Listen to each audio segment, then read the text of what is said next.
Sometimes senior leadership become blind. They function in an echo chamber. And the problem with that, there's no voice of dissent. You speak to almost any lawyer and they'll tell you about some toxic boss they've had. Lawyers aren't actually that good at running businesses. The moment I've achieved something, it feels worthless. If I can do it, then it must be worthless. And you said, what would you say if I thought you were a piece of shit? And I started crying, but I started crying with a sense of affirmation, because that's what I want to hear. And you and William, you had a bit of a bromance going on. Once I joined Harneys, that was dialed down, publicly at least. What's your real opinion on William Peake? If I was to be completely honest, what I would say is...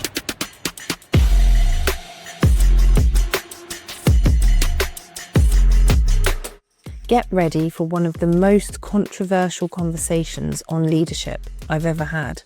Sahar Farooqi is a former barrister and is now CEO of Legalencia. Since recording this podcast, he's also been appointed managing partner of Arbor Law. He unashamedly calls out the toxic leadership and echo chambers shaping the profession, and explains how leaders and firms can build something far better. Sahar, one of the first things you ever said to me in person was, the moment I've achieved something, it feels worthless. What was this all about? It's kind of hard to answer that, I think. It's just to do with my upbringing. It's to do with how I value things. I aspire to achieve certain things, and I place a currency and value on that. But my sort of self-defeating narrative is, if I can do it, then it must be worthless. And so the second I've done it, it becomes worthless. No matter how hard I've fought to get there, no matter what it took me to get there, it's not a sense of achievement or attainment. It's just, okay, that was worthless because you've done it. So what comes next? And I remember in that conversation, because we were at the Sky Bar at Legal Tech Talk, and I was really shocked by this, because I thought you've achieved so much incredible stuff that nobody else has really achieved, or very, very few people. And I just find it so shocking that somebody who's achieved so much could feel that way. Well, yeah, I think you cut through it a little more than that, because we were having a conversation about that exact theme with a number of people, and you were listening very intently, as you do. And you said, what would you say if I thought you were a piece of shit? And I started crying, but I started crying with a sense of affirmation, because that's what I want to hear. That's what, certainly then anyway, that's what I thought people think and don't say. And it's almost frustrating when you believe that that's what everyone thinks and no one will say it. So to actually even hear the notion that somebody might express it that way was a relief. Because if you're stuck in this almost kind of constant spiral of attainment after attainment after attainment, and you keep doing it, and your own narrative is this is worthless, and the more you attain, the more affirmation you get from other people, affirmation in inverted commas, because people recognise whatever that is, whether that's qualifying to a certain level or becoming a partner in a law firm or whatever it is. Everyone thinks that matters, that's important, and you don't care about their affirmation because you can't see it yourself. And what you're really waiting for is for somebody to say, when you land on that next rung of the ladder, actually you're shit, like you're the same as everyone else, you haven't really achieved anything, you don't matter. But no one says it. They just keep saying, oh, that's great, do more. And so to hear that was, I suppose, refreshing and like a relief. And do you still feel the same today? Because you've been a barrister, a law firm partner, you were global head of transformation at Harneys, and now you've founded your own incredible global business, Legalencia. Do you still feel like you want to hear someone say, yeah, but you're a piece of shit? I just keep saying it over and over again now for dramatic You're effect. just really enjoying it. Yeah, I know. Thanks for coming on this podcast. As you've described those roles, each one of them, almost in succession, comes with more and more responsibility, and ironically, more and more achievement. But the pressure of that is something that builds. It's like a kind of a cauldron, and I guess now it's less so kind of that extent of relief, and now almost I would welcome those sorts of comments periodically, not as relentlessly as you're offering them up. I think I would welcome them now as like a sense check. I wrote about this recently. I've been in the Middle East for the last couple of weeks, and I was at various events. I was getting recognised fairly often, and it got to the point where when somebody approached me, I was fairly confident that they would say, "Oh, I follow you on LinkedIn," and blah blah blah. But what also happened was that somebody approached me and said, "Excuse me," and I thought, "Yeah, okay, I know where this conversation's going." And they said, "Where did you get that coffee from?" And it was actually really important, after kind of having kind of a dozen or 24 of those interactions, to have that as a reminder that you're tiny. And I don't mean that to diminish myself. I just mean you need to keep your feet on the ground, and that sort of stuff is important. So maybe that's how I feel about it now. I suppose if somebody I didn't know just randomly came up to me and said, "Are you a piece of shit?" it wouldn't resonate the same way as our conversation. And there's a lot of mutual respect in light of your achievements and the background that I know you have and the things that you have done, where positioning it in that way probably lands differently. And for you, what's the fire inside of you that fuels you to be successful? It's different things. Some of it will be to do with childhood. I come from a family of high achievers, and I'm the youngest. So inevitably, from an early age, I was competing against the attainment of my siblings, and they were doing exceptional things. So I had to rise to that for my own sense of affirmation, but also to put myself on a level and to feel like I was achieving. So that has never left me from a young age.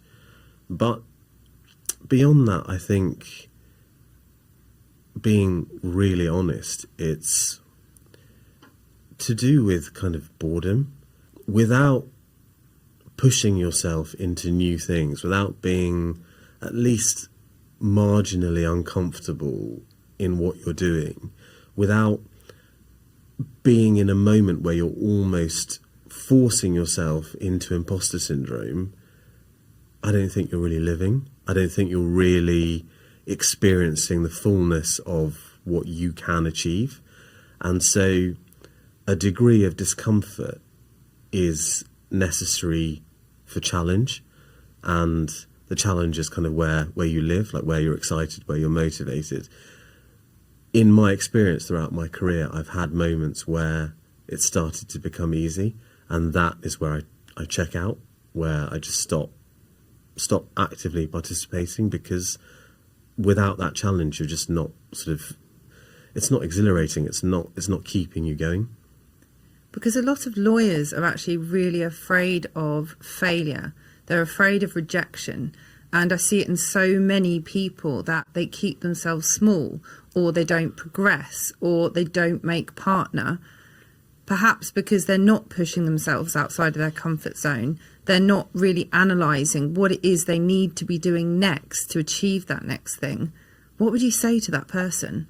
Well, it's a personal thing, isn't it? Each individual has their own kind of, I don't want to say limitations, because that implies that I'm making a judgment, but each individual has the point that they want to go to, and the reason they may not go beyond that is because they're not comfortable, or because they have a different perception of work-life balance, or whatever it may be.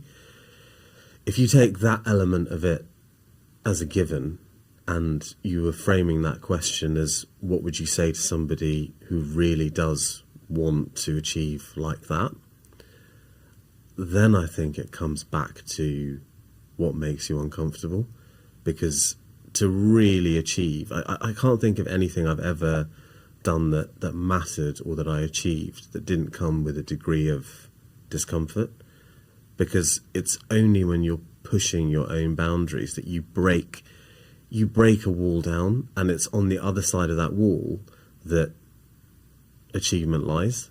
And as I said before, the sort of unfortunate issue for me is that I break down that wall, and instead of feeling that real affirmation, it's just, okay, what comes next, because I've done that now. But I think people have to want to push themselves that little bit further. What makes you feel uncomfortable today? Well, it's different now, because now I've launched my own business, and I'm constantly uncomfortable because I'm learning every single day. Being a founder, being a solopreneur, whatever phraseology people want to use, you're constantly uncomfortable because you might understand the industry, you might understand the clients, but everything is on you. Every facet of the business, it's reputation, it's marketing, it's business development, it's delivery, everything is on you. And so you're uncomfortable all the time because you're wearing every single hat conceivable. And if you've come from big law or big corporates, as you and I have, you're used to having dedicated functions to manage all of those things for you so that you can focus on delivery. But now you are everything to everyone at all times. So I think you're constantly uncomfortable because you're one foot to the next. You're focusing on delivery for one client and you're doing BD with another and trying to manage the marketing and positioning of your business. It's a constant juggle where you're uncomfortable the whole time. And maybe, I mean, I say this 6 to 8 months in, maybe I have found my space because I'm constantly uncomfortable and maybe that's what I need. As a founder, you're in a position where you're having to be all things to all people. No doubt you've learned a huge amount of things. What is it that you've learned now which you wish you could take back and tell your younger self? I actually think it's probably to back myself some more in some of those situations.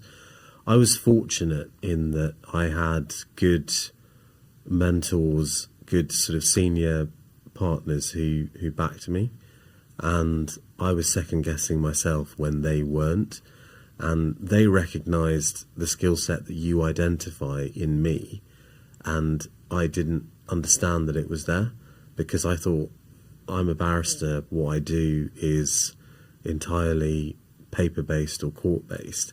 I didn't understand that skill set was immediately deployable on the BD front, on the strategy front, on the management front.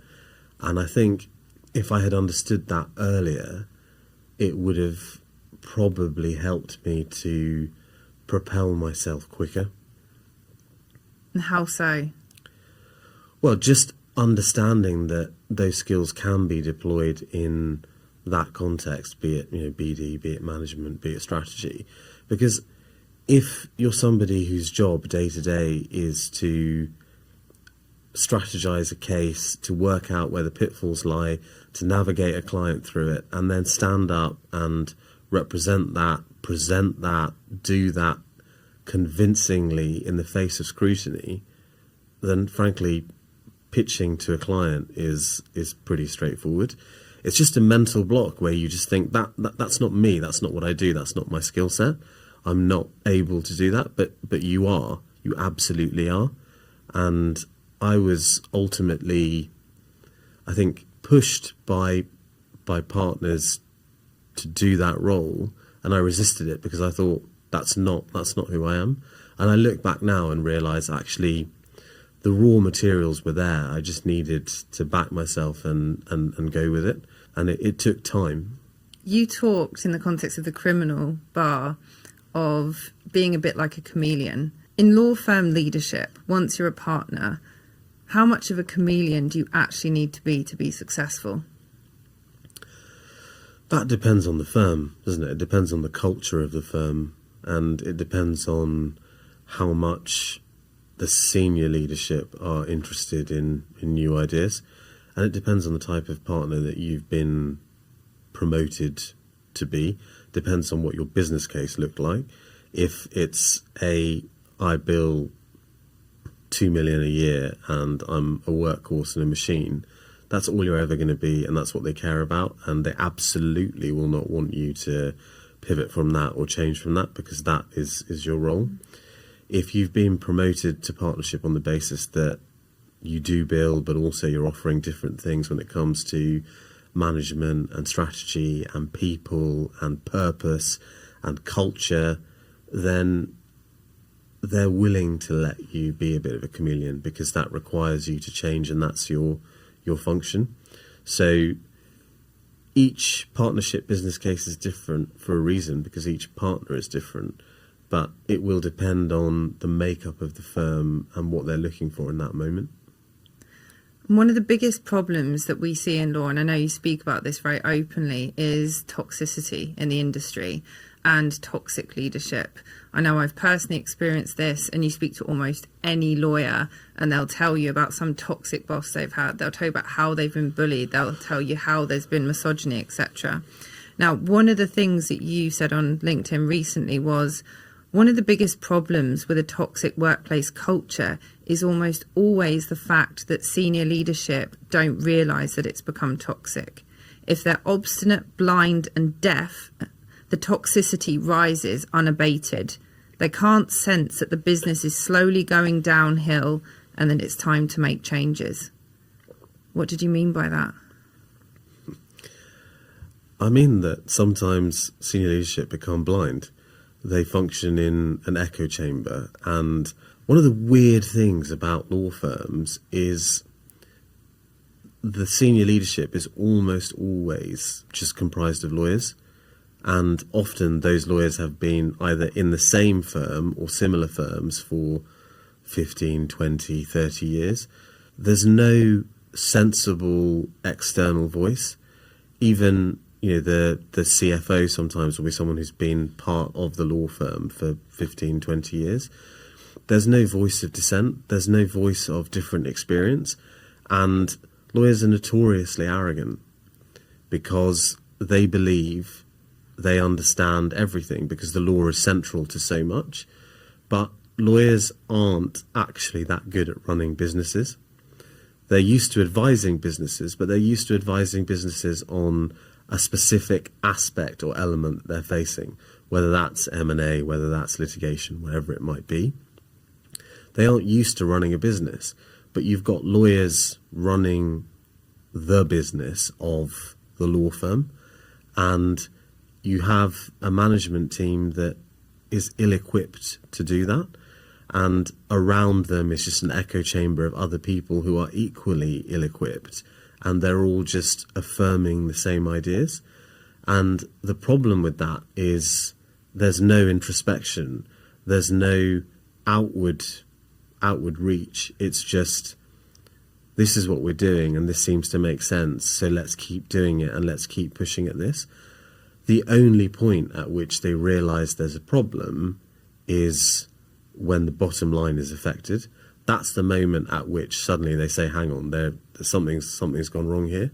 Otherwise, as long as the numbers are ticking forward, not always, but generally, you will see, yeah, well, fine, this partner's had 9 HR complaints in the last week, but that's just him. That's just how he functions, but he's still bringing in 7 million, so who cares? And the who cares is the problem, because they don't realise that that person's behaviour is becoming a toxic problem, not just within their team, but within other teams and the reputation of the business. But they won't look at it until the bottom line is affected. Just pausing for a second to ask a small favour. This is a brand new podcast, and every follow, review or share helps more than you know. It means I can create more episodes, bring on more top guests and thought leaders, and share the secret lessons and tools that help you build influence, find purpose, and create a career and life you actually jump out of bed for. If that speaks to you, please hit subscribe. It really does make a difference. Now, back to the episode. So you made partner at a very young age. and then you also quit being partner at a very young age, which I relate to. What was it that made you quit being partner? I'd seen enough.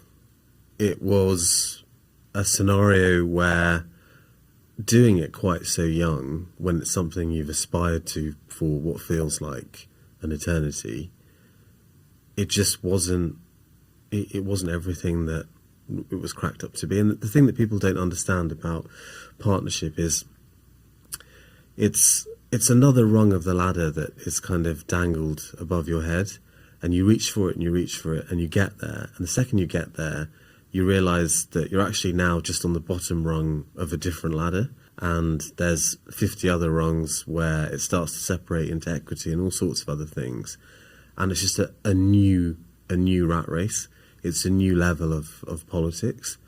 And you either have to look at that and think, I want to now double down and pull myself up every single one of these rungs to see what lies above, or actually I set out to do something, I've done it, and I've had some insight into it. I've got the badge, that is now on my CV forever. No one's ever going to take that away from me. What else can I do with this? And the truth is that as much as I may not like saying this, having that badge on your CV matters, and it carries a currency that drives a lot of things forward beyond that. And that's enough. You don't need to then go into, you know, the sorts of distinctions that people draw. Are you then going to say, oh, I was a senior partner, I was an equity partner, I was a managing partner? Of course, those things will have a different resonance, but you've got enough if you want to use it to propel something else. It's there forever, as it is on your CV as well. So you weren't tied to the status of being a partner. You were happy to step aside from that. And it sounds like you also saw a gap in the market, in the sense of, actually, we need to be doing a lot more in law firms to make them more efficient, to make them culturally better places, because it's better for everyone, it's better for the business. Is this what took you into this role of transformation at Harneys initially? I don't think it was hard to give up the partnership badge. It was a lot harder to give up the barrister badge, because that was part of my identity for a long time, and that's actually probably one of the most difficult professional decisions I've ever made. But the transition from being a jobbing law firm partner, if you like, and a practicing barrister to transformation was itself transformative, because across the scope of the career that I'd had by that point, where I'd had the opportunity to work in half a dozen different jurisdictions with institutional clients, with governments, and to manage teams, to help set up offices. I'd seen all of this stuff, and that was now this kind of widening skill set that I really enjoyed, and I wanted to explore. And there just wasn't a role like that at the firm that I was at.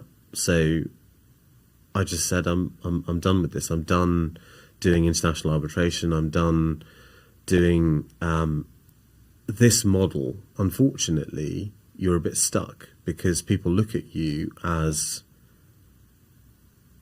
you're a barrister, you're a law firm partner, your job is to bill, and that's how you make sense. That's your ROI as a proposition. And I went to a number of sort of the top 30 law firms in the UK and pitched my idea for what I think they needed to do, which is basically what Legalencia does now.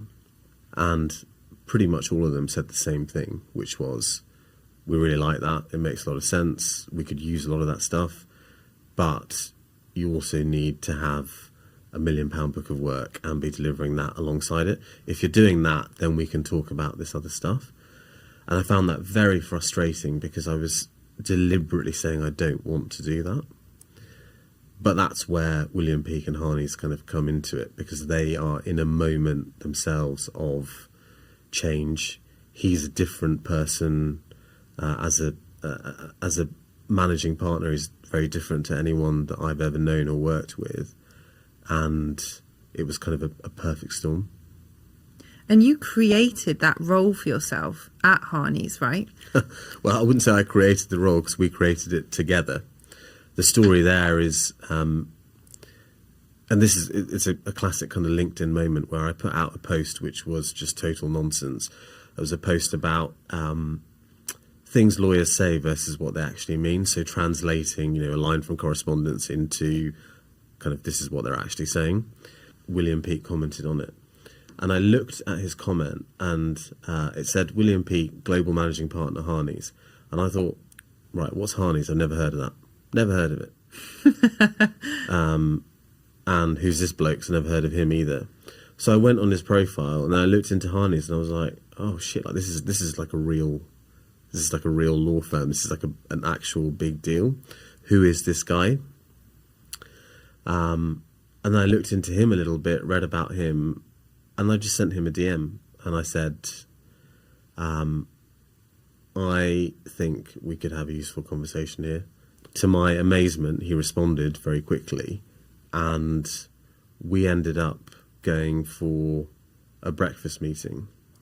And that breakfast meeting ended up being, I think, 2.5, 3 hours, which was crazy because it took ages to get that in the diary because he's obviously a very busy person. And he moved all sorts of things around to do that. But by the end of that meeting, he said, I'm going to take this away and I'm going to put together a business case for us to discuss and position to the Harneys board, which is what happened. So you managed to get out of law and start a whole new career because of LinkedIn. Yeah, I mean that's what that platform does. And you and William, particularly in the early stages, then I remember you were posting a lot, commenting on each other's posts. You had a bit of a bromance going on. Yeah, that's definitely how a lot of people understood it to be, and it was like that. It was funny, and that generated its own kind of interest and inertia. And there was this cross-pollination of my network and his at the time, which is obviously coming from a different space within legal. I wouldn't for a moment contend that I've enhanced his profile, but there has been that kind of cross-pollination where what was historically my network has also now melded into his, and vice versa as well. And William Peake is such a big name on the platform now, and he posts all the time, all sorts of different posts. Some are about law, some are in a kind of mentoring kind of capacity. It's a lot about his trainers. There's a lot about his trainers. He's got a lot of trainers, and a lot of them are really funny, and he comes across as a really nice guy. What's your real opinion on William Peake?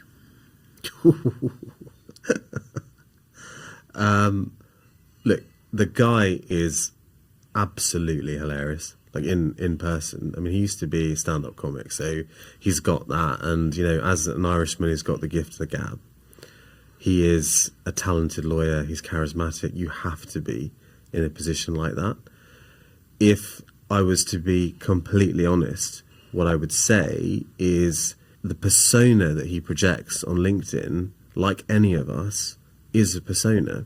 And it's one that is curated, not excessively, because it is still genuine, but it's inevitably curated for a global audience. The day-to-day of what somebody like him has to manage in a large global organisation with long-standing stakeholders and incredibly demanding clients requires you to have edges.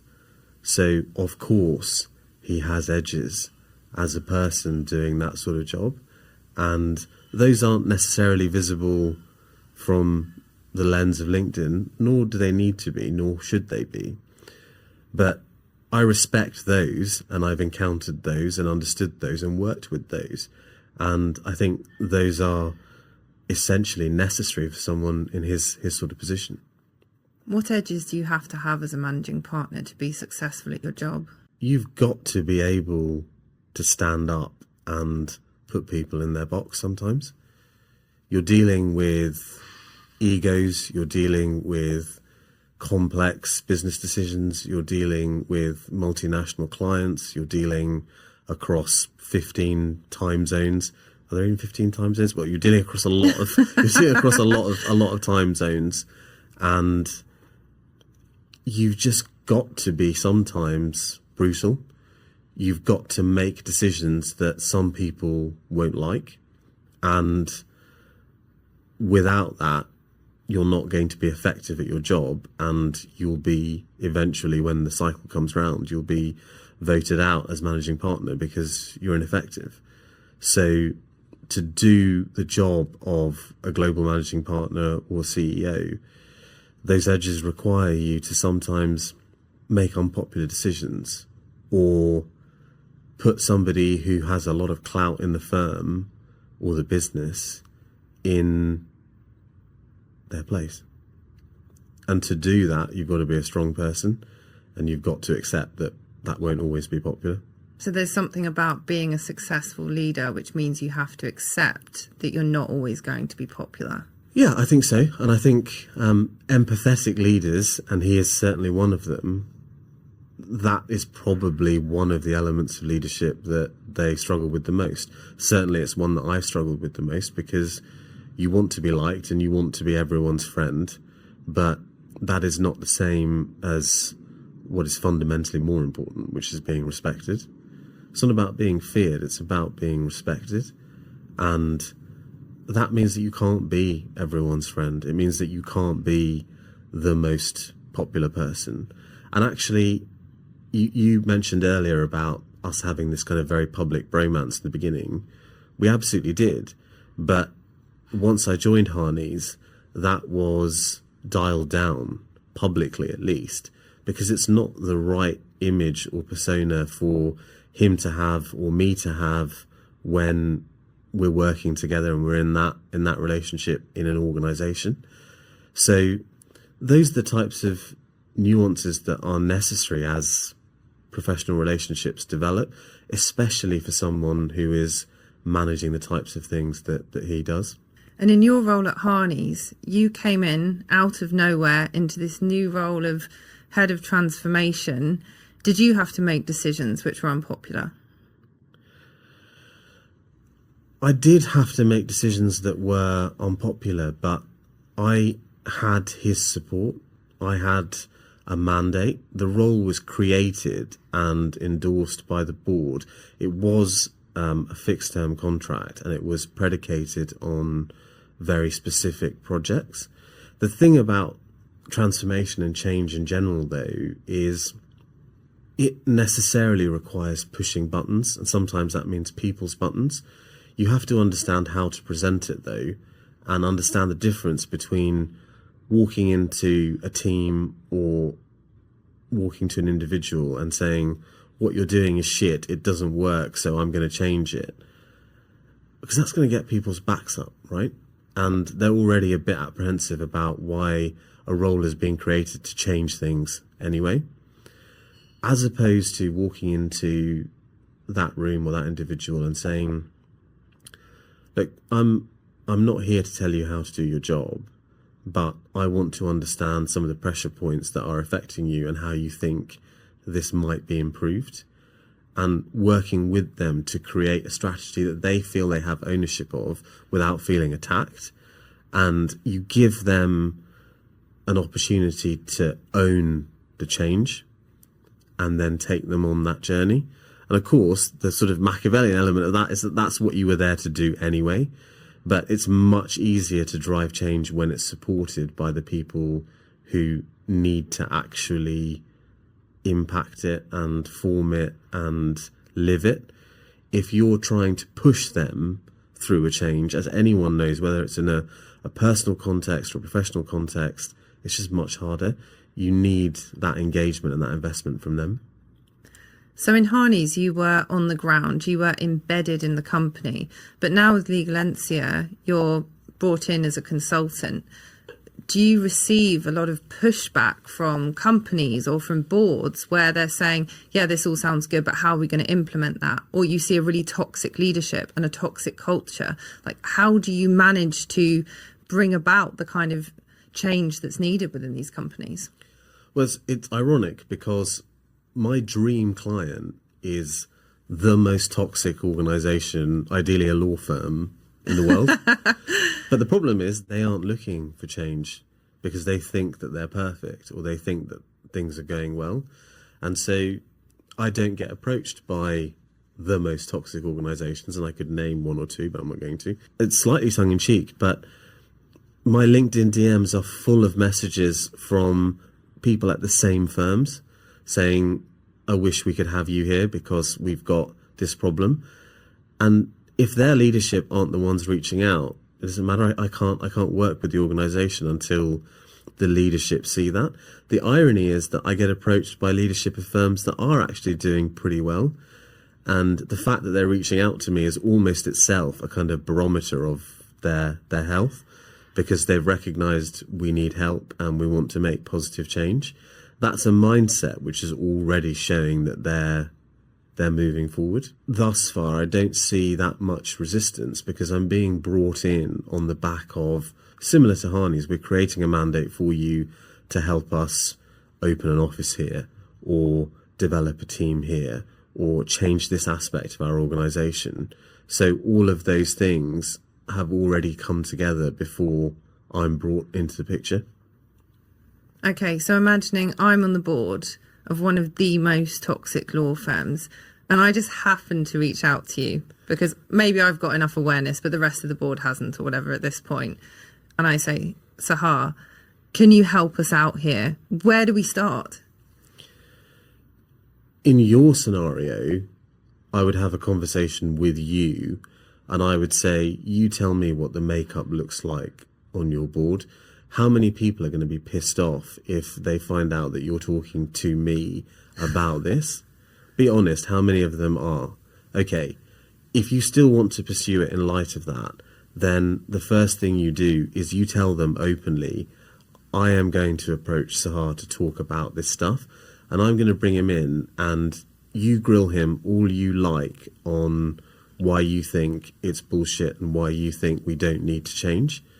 And after that, after he walks out of the room, we'll have a conversation about what you've made of him and how much more you've understood about the problem and whether or not we have one. If after that you still can't convince them, then you're going to have to continue to work on that without me until you can actually create a mandate. But in my experience, and it's only happened once so far, that conversation is enough because I am still an advocate and I still understand lawyers and how they think. I understand the ego element. I understand the room. I don't try and overreach, but I do help them to understand without making them feel under attack personally that there are benefits to looking into a problem rather than ignoring it. And what's your ambition the next 5 years? My goal and aspiration for the business is to see it grow with the right clientele, not just law firms,